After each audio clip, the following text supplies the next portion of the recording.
What's up, guys? How's it going? It's Matt and Noah here. So, this is for the people that want to purchase their very first handgun and they're not exactly sure what to do because they're dealing with a new shooter's confusion. So, let me narrow it down for you. There's different sizes, there's different models, there's different types, and I know it can be confusing. Striker fire, double action to single action, 9mm, 40 caliber, 45 caliber, 500 Magnum, ooh, 50 cal, yeah, okay, if you're in Hollywood, 1911s, revolvers, semi-automatics. Where do I go? I'm so confused. Makes, models, types, I don't get it. Let me help you guys out.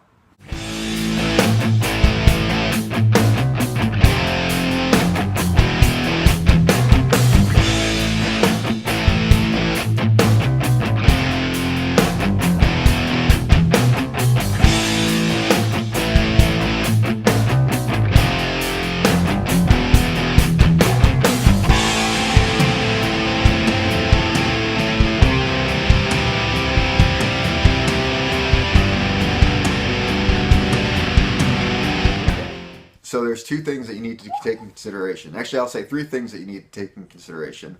One is your experience level. How much training have you had with pistols? Are you new to it? Have you been shooting for a while and you just never purchased? Those you got to take in consideration. The second one that you need to take in consideration is the philosophy of use. What are you going to be using that pistol for? Are you only going to be using it at the ranges? Are you going to be carrying concealed? Are you going to be carrying opened? Are you going to keep it locked in your glove box? Probably get stolen. Are you going to keep it locked in your safe? Probably won't do you any good.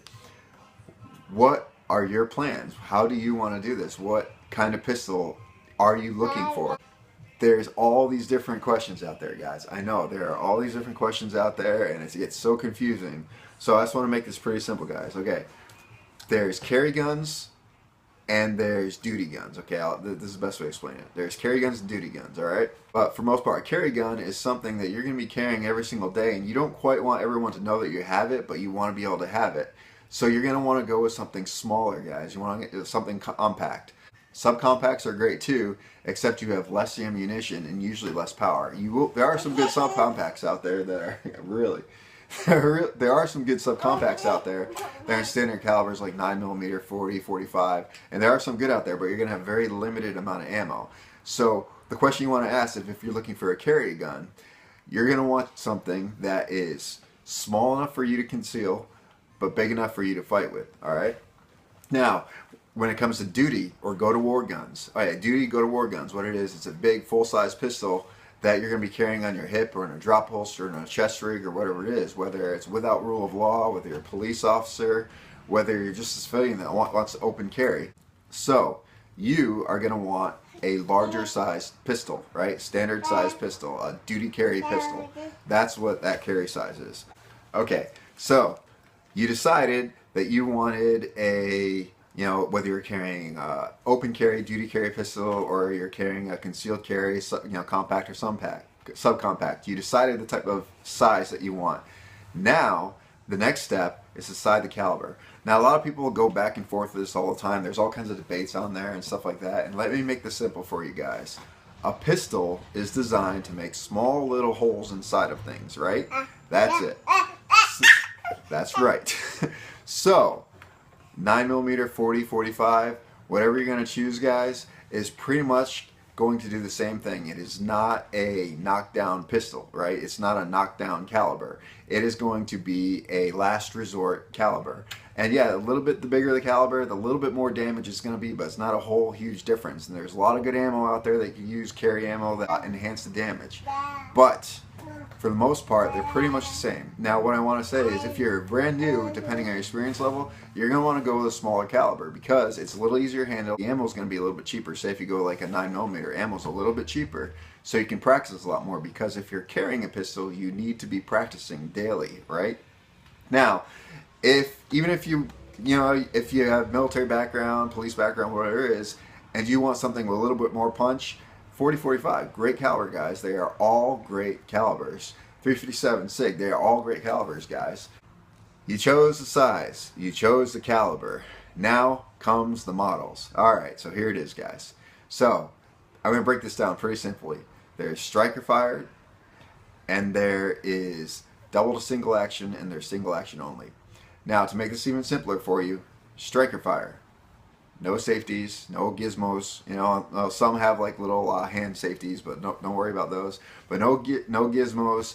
A lot simpler to use, especially if you don't have the most experience. You're not going to be twitching. You're not going to be messing up or fumbling with different switches and buttons.